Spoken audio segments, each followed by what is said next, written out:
snack. Me and you gonna have a little chat about books. Hi guys! So I am here today to do a joint book review. I have 3 short story collections to talk to you guys about today. 2 of which are magical realism and 1 of which is literary. So let's get started. I'm going to go in order of my least favourite up to my favourite. Here we go. The first one I have to tell you about, I have an ARC copy, but you may have seen the finished copy floating around. I'll put a picture of what the finished copy looks like on the screen because it's beautiful. This is an ARC copy of A Portable Shelter by Kirsty Logan. This was very kindly sent on to me by Jen. She got an ARC copy, but then she also bought the finished one, so she sent me the ARC. So very kind of her to send it to me. I buddy read this with Eleanor. I'll put a link to her channel and Jen's channel below, so you can go and check them out. And this was a story collection that I was really, really expecting to love. I'd seen a lot of people talk about it, a lot of people rave about it, and I really wanted to love it. But I didn't, and I really, really didn't, was the problem. I didn't think this was a good collection. I didn't think it worked at all for me, and I think there were a lot of holes and problems that I had with this. I ended up giving this a 1 out of 5 stars, and I don't give out 1 stars very lightly, but I've read a lot of short story collections now, and I really feel like this is the weakest by a long, long way. This basically tells the story of a lesbian couple who are having a baby, and whilst they are pregnant, they are telling stories to the baby as the baby is in the womb about their life and things that they have experienced, and basically teaching life lessons. I love the concept. I think it's a really sweet concept, but for me this just didn't feel like a good story collection. We never really get any sort of distinct voice for each of the 2 characters. We have a character called Ruth and we have a character called Liska, and neither of them felt different when they were speaking. They both felt very, very similar, and it was hard to remember who was even telling the story because they didn't feel like they had their own narrative voices, which was kind of a problem for me because they didn't feel distinct. They didn't feel like someone I could connect with. They just felt like copies of each other. Then the stories that they tell all have potential. Every story in this collection had potential to be something really, really wonderful, and yet it never got there. It never actually felt like any of these stories were resolved. It never felt like she reached the potential with the story. It always felt like they were cut off short, or they weren't elaborated on, or they could have been so much more than they were. And I just feel like it's a bit of a shame when you have so many good ideas, which Kirsty Logan clearly does have good ideas, and you don't complete them. You don't make them into something really memorable, really exciting, really vibrant. This had so many potential moments to really enthrall me. It had mention of dragons, mention of selkies, mention of all sorts of really exciting things, but it just didn't ever play out. It didn't ever come to fruition. We never felt like we fully completed a story. And I know I wasn't alone when I was reading this because Eleanor felt the same way as me, and we had many discussions saying, did you feel that that was completed? Did you feel like it reached the potential? And we both said, no, we don't feel like it does. It has potential, but it never gets there. And that's a real shame for me, a real shame, because I wanted to love this. I really did. I do usually like magical realism stuff, but I didn't like this one, unfortunately. It just didn't work for me. That's not to say that it won't work for you, because I know loads of people who absolutely love this collection, love the way that it's written, but for me, it was too much. It was too much of an issue, and every story felt like it. It wasn't like there was one story that stood out to me. Every story had the issue, and I just couldn't give it more than a 1 star because I didn't like it in the end, and that's kind of what a 1 star represents for me. I just didn't like this, so yeah. Unfortunately, won't be reading any more of her short story collections. However, I do have The Grace Keepers by her, and I've heard that that's a lot better, so I will be reading that, and I will report back on whether I think that's better or not. The next one I have to talk to you about is Treats by Lara Williams. This was very, very kindly sent to me by Freight Books, who are the publisher, but of course that doesn't affect what I think about it. So, this one is the literary collection. This is a collection which is all realistic. It definitely focuses on the young individual, and it focuses a lot on people my sort of age and a little bit older than me who are in their early 20s, who have just come out of college or university, have graduated into the wide world and are sort of settling into their lives, getting into their first serious relationships, dealing with the things that come once you have to go into the real world. And I really, really enjoyed the focus of a lot of these. I definitely felt like it was a great focus on within life, and I think she had a very sort of cynical way of looking at things, but a very gritty and realistic way of looking at things. And I do think that a lot of these stories are very true to people's lives, and people could connect with this quite easily. I haven't necessarily been through it all yet because I haven't actually graduated yet, although I will this year, but I did connect with a lot of the ideas in this, and I do think that she had researched well and was coming out with ideas that were either relevant to her life maybe, or people that she knew, and felt convincing, felt genuine. I definitely think that the front cover of this, with the young lady sitting there sort of staring mournfully out, gives a representation of what these stories are like. Not many of these are happy, I will admit that. It's quite a depressing collection in terms of it's quite realistic, and sometimes life is not great, and sometimes you have to struggle through things and you have to get through rubbish to come out the other side and hopefully find something better. And a lot of these stories are kind of like that. They're not rubbish stories, but they focus on bad things that have happened to people, or depressing things, or things that people have to deal with and go through to get somewhere better. I think this is written very beautifully. I think Lara Williams can write for sure, and I do think that she has a talent for short stories. I do think that some of these short stories really did blur together a little bit because the themes that she focuses on are so similar throughout the whole collection, and the distinct voices didn't necessarily ring as true as they could have done. I do think some of these blurred a little bit together in my head, but overall I did like this a lot more than I liked The Portable Shelter, and I did think that a lot of the story themes were completed, finished, really beautifully done, and very realistic, like I say. Some of my favourite stories from within this collection are It Begins, One of Those Life Things, Beautiful Existence, It's a Shame About Ray, Treats, and Penguins. Those are my favourite ones from within this collection, although there are quite a few more as well, which I still enjoyed. I particularly think that the first one, which is called It Begins, resonated with me because that was the one that really focused on graduating from university and having to sort of sort out your life, and I'm very close to doing that, so I think that terrified and encouraged me all in one breath. I really enjoyed reading about the experience of the character within this story, and I think it prepared me a little bit for what I might have to go through, so we'll soon. I mean, I hope it's not as depressing as what she goes through, but some of it definitely resonated really well with me. I also found that the description of the birds within Beautiful Existence were really realistic, very, very beautiful, and I really connected with that and felt that the way she was describing those was how I see birds and how I see the type of birds that she was talking about.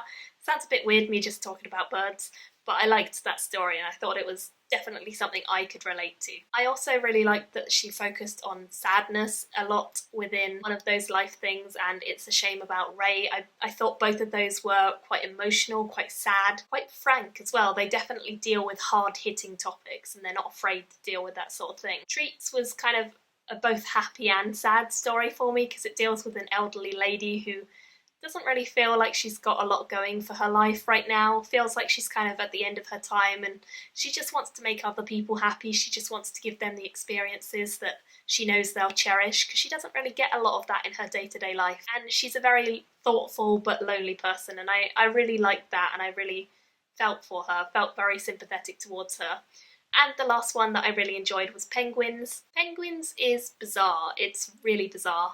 It's probably the one that I remember most vividly because it's about obesity and it's very weird. It deals with the topic of obesity in a very blunt, very quick, frank way, and it's just a bit odd. It's a bit bizarre. It kind of deals with it in a way I would never have thought to deal with it in. I liked the story. I felt like it was very out there, but it was memorable, and I mean, I guess that's the main thing when you're doing a short story collection. It's good to have memorable stories within.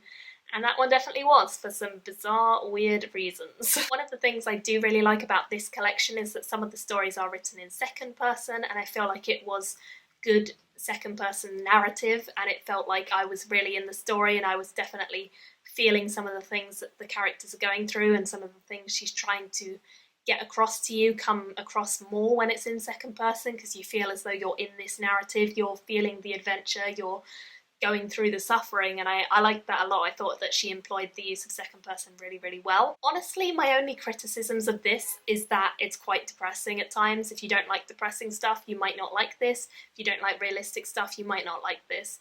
but if you do, if you like literary things and you don't mind that sort of thing, then maybe you would enjoy this. I do think, as I say, that some of the stories blur a little bit together, but overall I think this is a good collection, a very solid debut, and I'll definitely be looking out for whatever Lara Williams decides to bring out next, because it seems like she can definitely write, and I think she's a very talented young lady. So I gave this one a 3.5 overall, definitely a likeable collection, definitely something I'm interested in reading more from the author by, so yeah, we'll look out for more by her. And the final short story collection that I have to talk to you about is St. Lucy's Home for Girls Raised by Wolves. This is by Karen Russell, and I have this one back at home in physical edition, but I will just put up a picture of it here because I don't have it with me. And I really enjoyed this. I found it hard to get into though, I will say that. The first story in this, although I like it now on reflection, at the time of reading I found it weird as can be, and I was not connecting to this at all. And I just thought, oh my gosh, this is going to be a really bad collection, but I didn't really want it to be bad because I knew a lot of people who loved it. And I just thought, oh god, what if this is terrible?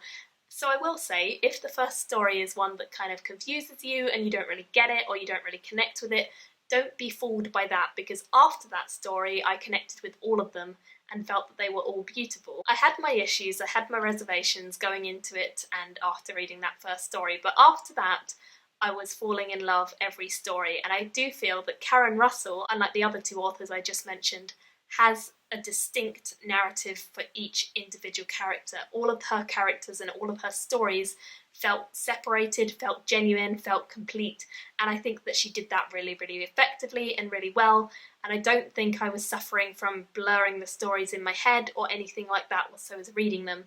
This is a magical realism collection, so it does have some whimsical, kind of crazy elements to it, and I loved that. I thought that was a really great added bonus to the stories. There are 10 stories within this collection, and of those 10 I gave 2 of them a 5 out of 5 stars, 6 of them a 4 out of 5 stars, 2 of them a 3 out of 5 stars, because as I say, although the first one I didn't connect with at all on first reading it, I then really got it a few days later and changed my rating from like a 2 or a 1 to a 3, and now I feel like that's a really good story. But it took some thinking, whereas all the other stories I just gave instant ratings to and I've stuck with them. That one kind of kept creeping up on me. And luckily the first story within the collection is actually a story that she then expanded into her book called Swamplandia, which I do now own because Mercedes was very kind and gave me her copy that she didn't need because she had 2 copies. So I will be reading that at some point, and that is an extended version of the first story within this. Maybe it will explain things a bit more, but that one was one that I felt was a little bit hard to connect with, and clearly the author felt like she needed to expand it as well and write a bigger story, so I think that that worked overall in the end. My top 2 stories within this are The Stargazer's Log of Summertime Crime, which is quite a title, I must admit, and The City of Shells. Both of these were very evocative, very beautiful, and I don't need notes to tell you about them because I can just instantly remember them, whereas some short story collections I need to remind myself what the stories were about. This one I don't. So the Stargazers one is about a young boy who gets involved in a group of friends one day that he doesn't necessarily think are the nicest people. He can tell that they are rather mean sometimes. It's a collection of 3 friends that he joins. I think that he understands that the people he's joining, the people he's becoming friends with, are not nice really. They kind of are led by this leader who isn't a nice guy, and they end up bullying basically one of the members within the group.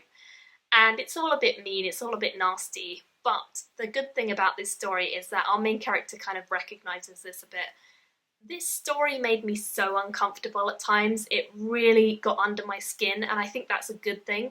It made me think about how cruel kids can be and how nasty kids can be and how evil kids can be, and they don't necessarily mean to all the time, or they take things too far, but this story showed me that for sure, and I felt like it was such an emotional story. It elicited an emotional response from me that I wasn't expecting to have. I didn't expect to feel quite as outraged and annoyed at the children as I did, but I did, and I felt like they were horrible at times, and I think that's exactly what the author is going for. I love that he has this passion for stargazing. I think that was a lovely quirk to the story, and I do think it's a story that has a really interesting narrative and it gets into some really interesting territory, so that was wonderful.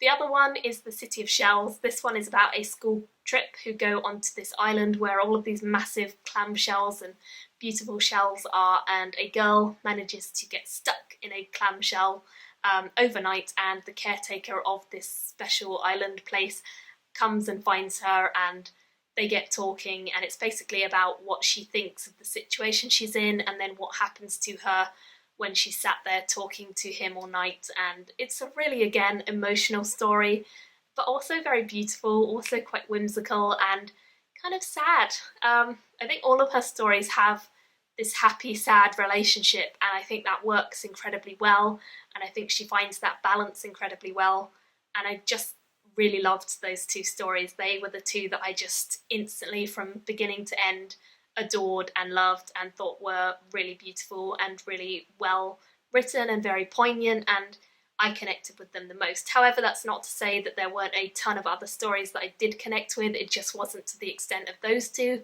And I do think that a lot of these stories are fantastic. Like I say, I gave like 6 of them 4 stars. As I said before, if you're looking to get into magical realism, I would say that this is a much better start place than A Portable Shelter. For me, that would have put me off magical realism, whereas this one drew me in.